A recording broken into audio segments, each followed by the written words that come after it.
Hello everyone, welcome to the Lovelyland Nature Bunting Printing Workshop. I'm Amy and I run the Wonky Pocket, and I've done some workshops with Claire before. You might have been to one of our wax wraps workshops, and if you have, then you'll have a little idea of what we're going to get up to today. Firstly though, we've got to say a really big thank you to the National Lottery Community Fund. Without them, this project wouldn't be possible.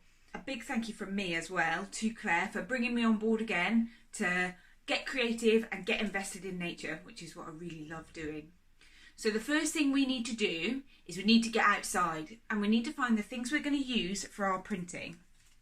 You can go to the garden, you could go on a walk, you need to find leaves, all different shapes and sizes, sticks and stones, and anything else you find on the way that you think might make a really good print. And meet me right back here and I'll take you through step by step what we're going to get up to.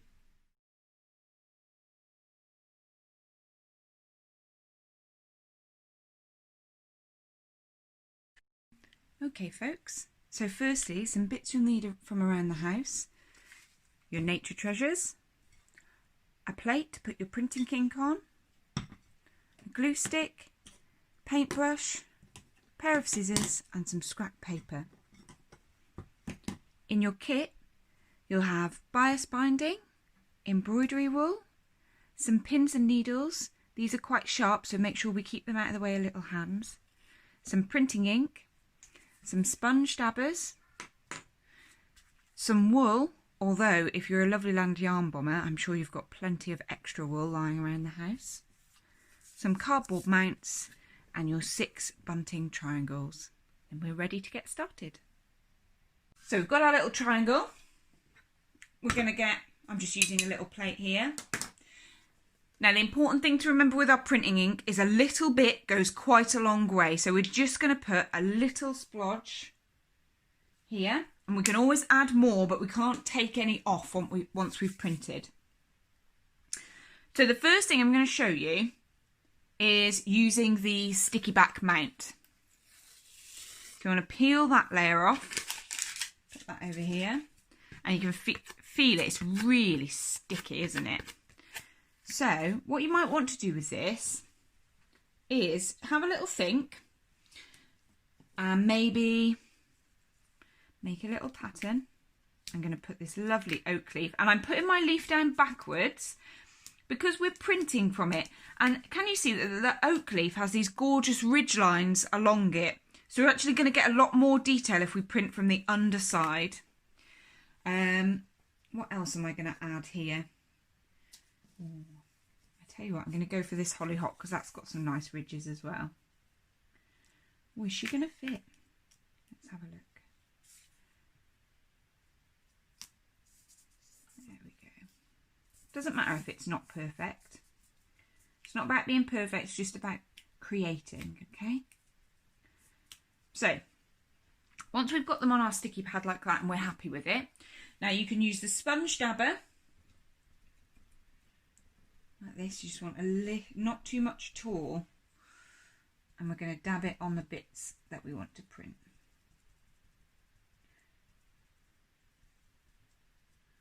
All around. Don't forget to get all of those lovely ridges. Watch your fingers don't get completely stuck to it.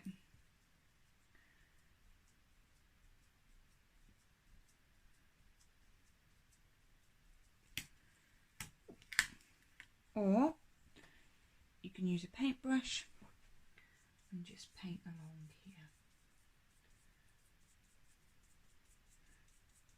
Now it doesn't matter if you get a little bit on the foam square, but try not to get too much on there.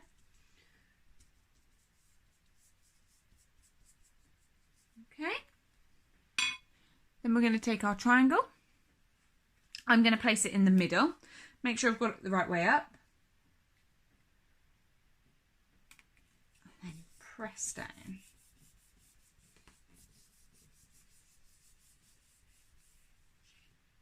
And peel off.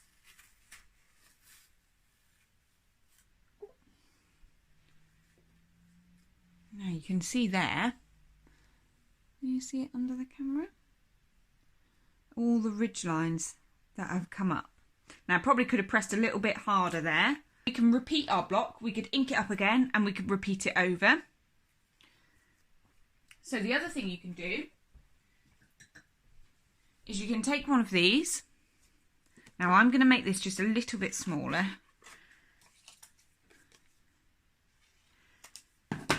And I'm going to put some glue on here. Now I like a big swirly pattern always, and there's so many swirly patterns in nature. On a snail shell, sometimes in the curl of a sweet pea branch, here in the little tendril. Cut myself a bit of string or wool, start in the middle, and I'm going to twirl out.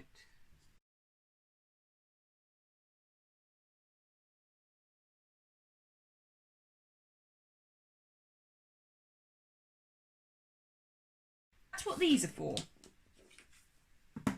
You could mount on them, you can mount string on them, you could glue leaves down on them.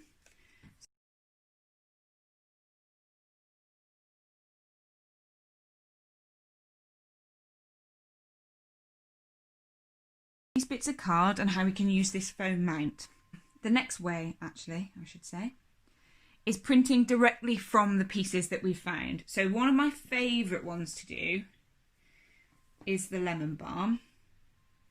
And my lemon balm in my garden is just coming into flower now, so it's got all these lovely big flowery bits on here and it smells gorgeous.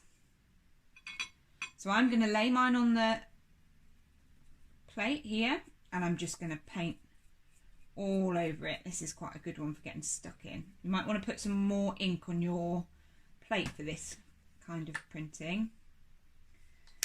Now the sponge dabber is very good for getting all over. Dab, dab, dab, dab, dab.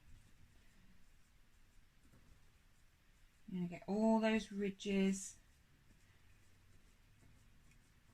And actually, as you press it and press the ink into it, if you're using herbs like rosemary or lavender or lemon balm, you're going to get that gorgeous smell is going to come from them, because as you press, you're pushing all of the oils out of the plant. So once we're happy with how covered it is, I'm going to go straight in the middle for mine. Whoop. Here we go. I'm going to lay it down like that. This is where our spare paper from earlier comes in. I'm going to lay it on top. I'm going to hold it with one hand and I'm going to rub with the other. Yeah. I'm going to press down. Can you see the ridge of the stem is coming through now? So we want to press all over, make sure we get all the leaves. Doesn't matter if it crunches a little bit underneath. Okay, we can have a little peek on the side. Make sure all the leaves are nice and pressed in. Get quite a nice print on the other side sometimes. And then we're just going to get it by the end and we're going to pull it up. And that makes a really gorgeous, bold print, doesn't it? So if we go back to our twirl, which is quite dry now, only takes a few minutes with a glue stick to dry. I'm going to get some ink from my dabber and I'm going to put it on all the ridges of my spiral. You could do any, you could just do like wriggly worms, you could even try and do your name in wool. Garden twine can be used. And we're going to stamp it down like that. We're going to just press, press, press and lift it up. And you see we're getting that nice bold spiral there, which is adding some more pattern to our bunting. And I'm going to go for another one over here. Press, press, press. Oh, what do you think? One more?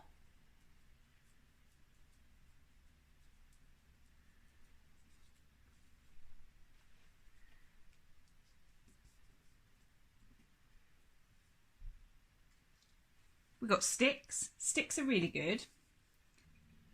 We can use our stick to make some lines.